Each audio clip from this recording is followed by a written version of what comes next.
Pufos vârtej de zăpadă în vârtej de vânt, printre copacii fără de frunze și în ger, domină pădurea cu al fulgilor de scânt, ca într-un brumat tablou uitat în frigider.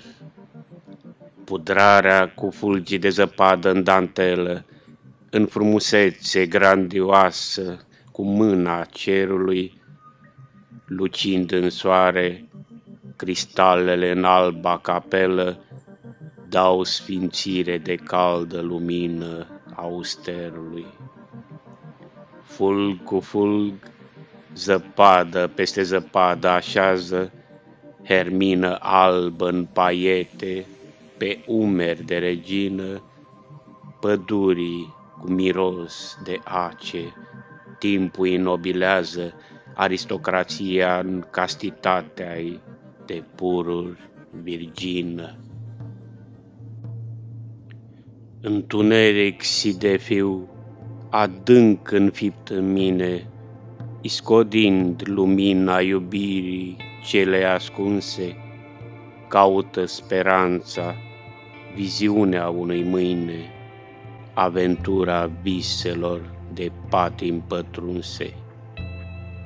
În ritual de dans albastru în adâncimi, gândurile rod diamantul strălucirii iubirii, nestemata cu fețe în limpezimi, în a cumpăni cuibărirea tainei dăruirii.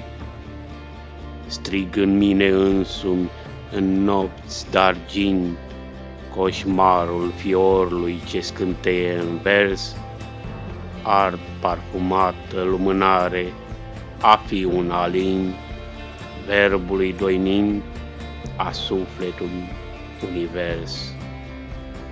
Pierdut în micul foc, mi-e ia privirea, în scântei se înfăioară gânduri vise, pe scara în cristal e fierbinte iubirea, ce în iluzii se mistuie destinul decise.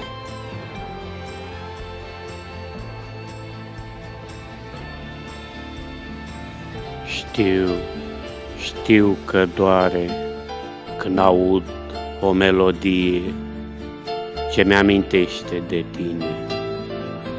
A fost menit să fie în inima, în mintea mea, aceeași dulce simfonie.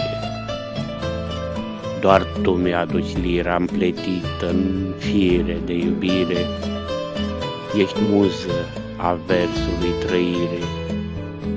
Pe piedestalul gândului ideal îmi ești tu îngerul, cu iubire-mi sub aripioară.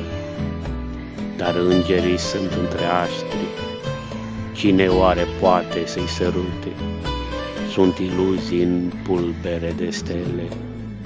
Te-aș iubi chiar pe lună, să-ți văd mai bine astru, când în lume ninge albastru.